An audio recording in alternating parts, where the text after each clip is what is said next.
même accord qui est signé, mais l'interprétation, elle est tout à fait différente, contradictoire. C'est le Rwanda et la RDC qui signent le même accord, mais le Rwanda a son interprétation. Et la RDC aussi a la sienne. Pourquoi je reviens vers vous aujourd'hui? Une grande campagne qui s'est faite depuis la signature de l'accord. C'est qu'il y a une volonté de vouloir torpiller cet accord de paix. Observez bien, chacun fait son interprétation de cet accord. Alors que la RDC et le Rwanda ont tous signé un même document, mais après, chacun fait son interprétation. Et observez bien, il y a une organisation systématique, surtout dans les réseaux sociaux, de vouloir faire une interprétation qui va dans le sens de faire voir que cet accord est en réalité une vente de la souveraineté. Et en réalité, une humiliation pour la RDC. C'est un processus de bradage de minerais de la RDC. Peuple congolais, vous devez être fort mentalement. Vous devez être fort psychologiquement.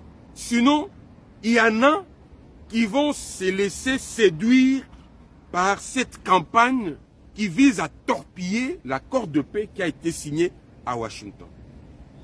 Ce n'est pas la même chose aussi, parce qu'il y en a qui font des comparaisons diaboliques en disant que sur la question de la guerre de l'Est, plusieurs accords ont été conclus et tous ces accords sont presque identiques. Donc ce que tu sais que dit, la RDC est allée signer avec le Rwanda à Washington. Ezali eloko ya sikate. Non, ezalo vunu batata maman bandi. Pourquoi?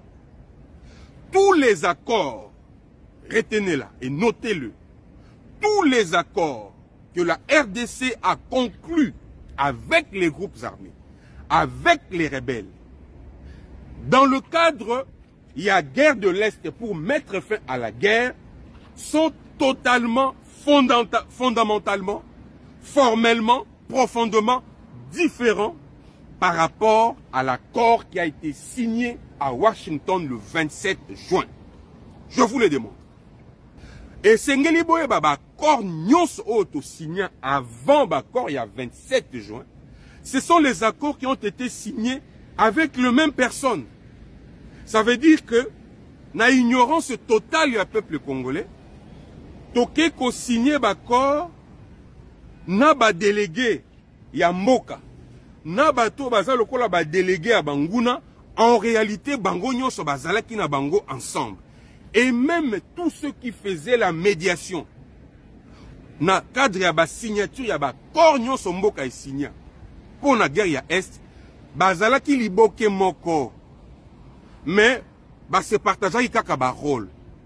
Je donne un exemple. L'accord cadre d'Addis Abeba et le médiateur et les délégués des groupes armés et les délégués du gouvernement, bango nyonso bazale ko appartenir à une même organisation qui s'appelait M23, qui s'appelait CNDP, qui s'appelait RCD. Pour preuve, aujourd'hui, regardez la configuration de l'AFC M23. C'est composé de personnes qui hier étaient d'une part des délégués des groupes armés M23, d'autre part des délégués, délégués du gouvernement, et autour de cela, des médiateurs. Kabila Zawapi. Lobi Kabila était le chef de l'État, c'est celui qui désignait les délégués du gouvernement pour aller à la table de discussion avec les délégués de M23, sous la médiation de Kagame, sous la médiation de Museveni, sous la médiation. Mais regardez aujourd'hui, tous ces gens-là, ils sont ensemble.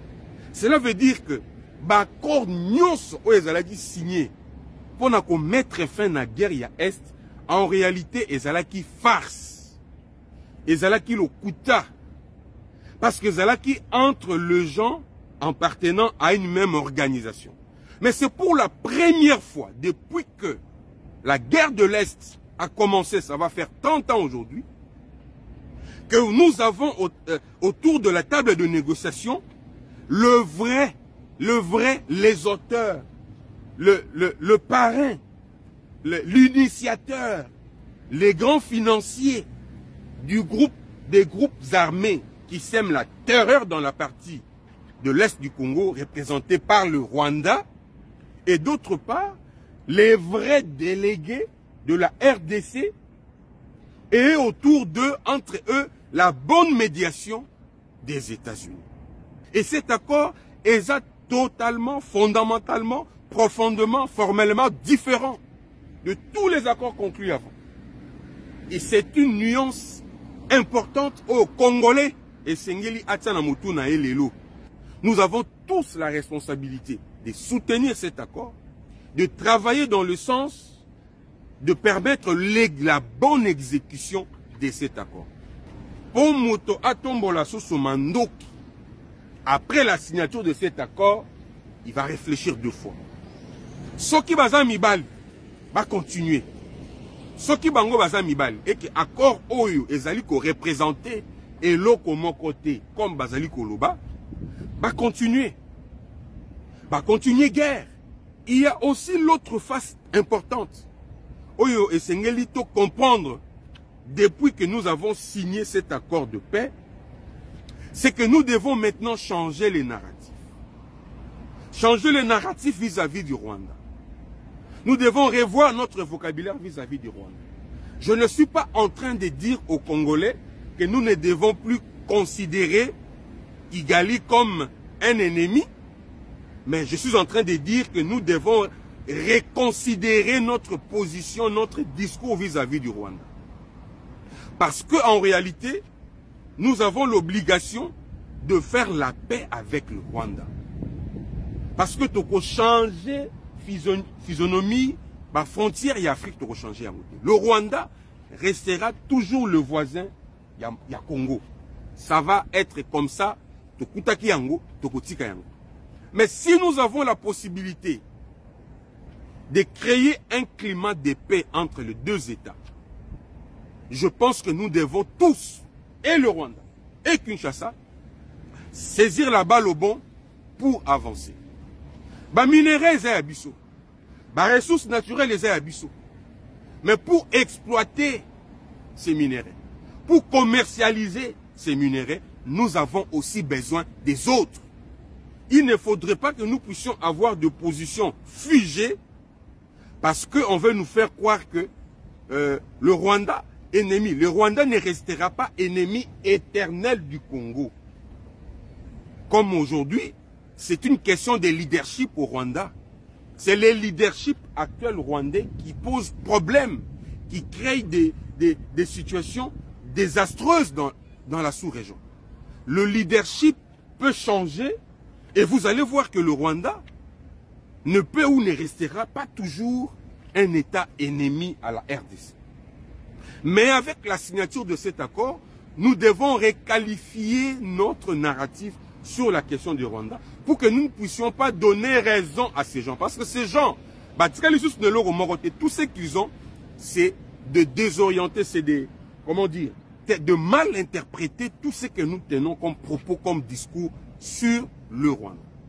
Et comme je vous ai dit, peuple congolais, les ressources naturelles les abyssaux, les minéraux les abyssaux, cobalt, coltan, uranium, diamant, or et tout, les abyssaux. Mais pour nous exploiter en gros, pour nous commercialiser en gros, nous avons besoin de baninga. Parce que biso moko to ko exploiter en gros. Parce que biso moko to komite que la to komi sombelate. Il faut bato o bagoya ko sunga biso ko accompagner biso na cadre ya exploitation, ko sunga biso ko accompagner biso pour la commercialisation afin que le peuple tire profit de ressources que Dieu nous a données. Et c'est ça l'esprit de cet accord de paix qui a été signé parce que nous ne pouvons pas exploiter le minerai de l'Est, des Grands Kivu, et tourner le dos aux autres. Ceci ne peut aussi pas rassurer Bato Bakoya, Bato Bakosala biso confiance. Il est important de faire la paix avec le voisin. Il est important de parler aussi avec les voisins. Parce que tant que pas na yo pozo beta musique, ils allaient faire na yo. Mais si on commis ko déranger ba voisin, ba ko ipe ko kendo ko fun na yo, au foutipe ba contravention. il est important ce qu'on dit ta musique na ba volume moko likolo okende komona voisin po ebisa ye ah voisin naza na feti et pas na ngai lelo mwana na ngai azobala tokobeta mwa musique peut-être tolingi yo pe oya okabula na biso esengo wana ekosala biso malamu. Ça s'appelle la politique de bon voisinage. Et entre les États, il est important de penser à ça.